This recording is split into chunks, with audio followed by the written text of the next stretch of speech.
Bonjour. Mais qu'est-ce que la calotte? La calotte, c'est le couvre-chef des étudiants catholiques de Belgique. Quand je dis catholiques, c'est qu'ils ne sont pas forcément catholiques, mais ils font partie d'une université ou d'une haute école catholique. En 1895, un groupe d'étudiants ont créé la Société Générale de Belgique des étudiants catholiques, en réponse à la peine, qui fait partie des universités libres. Et ils voulaient un couvre-chef, comme pour la peine, qui soit symbolique des étudiants catholiques. Ils ont donc pris d'origine le couvre-chef des zouaves pontificaux, qui sont des défenseurs du pape, en gros. Donc ils portaient une toque, plus ou moins comme la calotte, et on s'en est basé pour créer la calotte. Il faut savoir qu'en Belgique, il y a 3 calottes différentes. On a par exemple couleur lit de vin, comme celle-ci, qui se retrouve à Louvain-la-Neuve, Leuven, Bruxelles, Namur et bientôt Charleroi. Puis on a la couleur vert, émeraude, qui se retrouve à Liège. Et le calot blanc à Gand, chez les Flamands. La calotte. Comment se lit une calotte?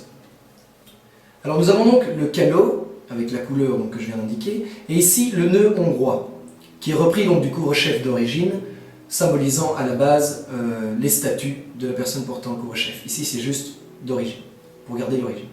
Ensuite on a la couronne en astrakhan, agneau noir mort-né, mais à la base, parce que maintenant c'est en synthétique, c'est moins cher et comme ça Greenpeace est un peu plus content.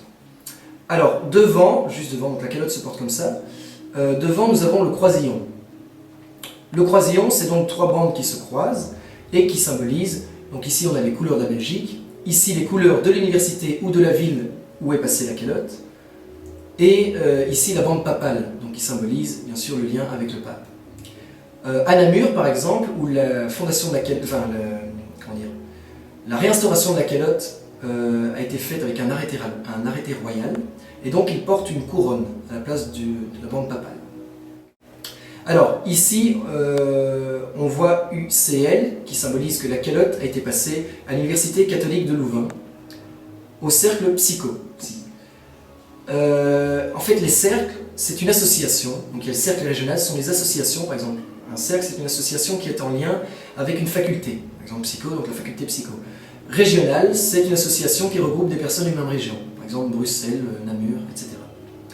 Ici on a CEP, Cercle des étudiants en philosophie, qui est un autre cercle que le cercle psycho, et j'ai refait un passage de calotte dans ce cercle-là, parce que je suis sympathisant et c'est par amitié. Alors, ici, de ce côté-ci, nous avons des étoiles qui symbolisent les années, ça se lit de gauche à droite. Les étoiles sont dorées pour une première inscription et argentées pour une réinscription dans la même année. Ça se réfère directement à la faculté, donc ici nous avons la bande facultaire, la bande psycho, qui est normalement bleu-azur en satin, avec l'insigne psycho. Imaginons, sous une étoile, on retrouve un autre fond, enfin une autre couleur, ça symbolise qu'il y a un changement d'étude, et on retrouve alors une autre bande qui se met juste à côté. Alors, donc ça se lit, comme j'ai dit, de gauche à droite, et le reste en colonne. Tout ce qui entoure les étoiles, ce sont les postes occupés dans l'association.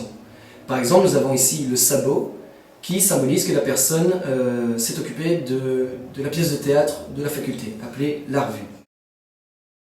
Ici, nous avons les couronnes. Il faut savoir qu'il y a 3 couronnes différentes. Les couronnes, ce sont les hauts postes dans une association, dans un cercle par exemple. Nous avons la couronne simplement dorée qui symbolise le président de cercle. Donc c'est la personne qui s'occupe un peu de tout, qui est au-dessus de tous les autres postes. Si elle est argentée, ça veut dire que c'est le vice-président. Et ici nous avons une couronne dorée sur fond bleu, ça veut dire que la personne est présidente de baptême. Le baptême c'est le bizutage qui se déroule début d'année. Et ici on voit un cochon retourné qui symbolise que la personne est baptisée. À Louvain-la-Neuve, on a la particularité de ne pas forcément devoir être baptisé pour passer sa calotte. Dans les autres villes, c'est plus symbolique.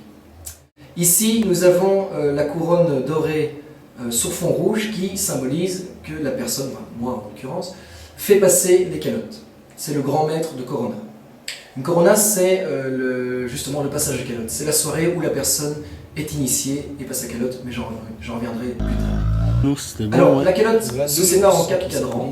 Donc nous avons le premier cadran qui symbolise les études. Les singes. Le deuxième cadran ici, c'est la personnalité du caloté.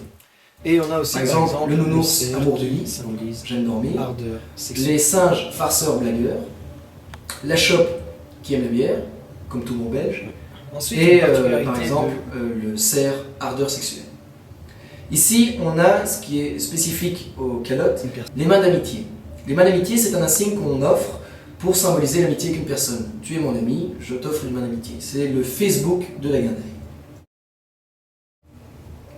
Ici, dans le troisième cadran, on a toute la partie folklorique, c'est-à-dire les échanges de pins lorsqu'on va dans un autre endroit. On va guindailler. Alors oui, guindailler. Qu'est-ce que guindailler? C'est un terme belge qui signifie faire la fête. Une guindaille, c'est une fête. Un guindailleur, c'est une personne qui fait la fête. Avoir une guindaillance, c'est vouloir faire la fête. Et je reviendrai plus tard sur d'autres termes que avoir ce mot qu'est la guindaille. Ici, on a 112, qui symbolise l'année où était passée la calotte. C'est-à-dire 112 ans après la première calotte. Donc, comme je disais tantôt, en 1895. Donc 112 ans après, j'ai donc passé ma calotte en 2007. Et ici, on revient sur le dernier cadran, donc comme je dis, c'est le lieu où le caloté a passé sa calotte et les affinités avec d'autres cercles, d'autres associations. Alors, ah oui, très important. Ici, on a souvent, quelquefois, mais pas forcément, c'est-à-dire que c'est 3 lettres ou plusieurs qui symbolisent un ordre. Ici, c'est CHO, qui est l'ordre du psycho, pour faire psycho. Cérébri, hilares, opifices, les joyeux artisans du cerveau. Alors il faut savoir que donc, quand on fait partie d'un ordre, un ordre c'est une confrérie, c'est une sorte de confrérie, où donc une fois qu'on est caloté, ou même peiné, ou faluché comme en France, on rentre dans une confrérie, qui est la continuité de la guindaille, on va dire. Et en fait, ces personnes donc mettent les lettres de leur ordre, et en plus portent un ban de la couleur de leur ordre. Alors comment se passe une corona, donc un passage de calotte? C'est une soirée qui dure plus ou moins 6 à 8 heures, où des gens se réunissent, avec pour présider la soirée, un grand maître, donc par exemple moi cette année, un censeur. Un censeur, c'est celui qui établit l'ordre, qui fait respecter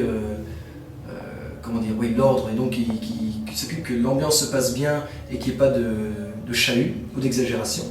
Ensuite, on peut avoir un cantor, c'est une personne qui s'occupe des chants, ou un substitut, c'est une personne qui peut relayer les autres, les remplacer si, par exemple, ils vont pisser, tout simplement. Lors de cette soirée, donc l'impétrant, c'est-à-dire la personne qui passe sa calotte, doit passer plusieurs étapes.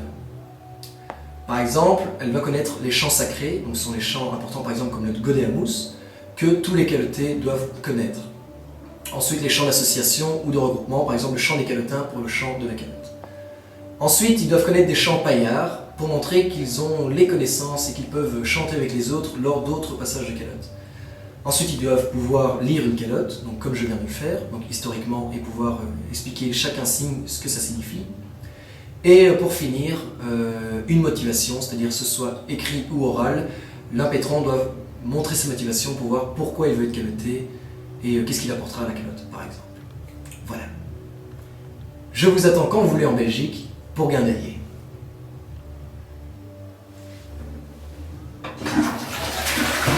Ah.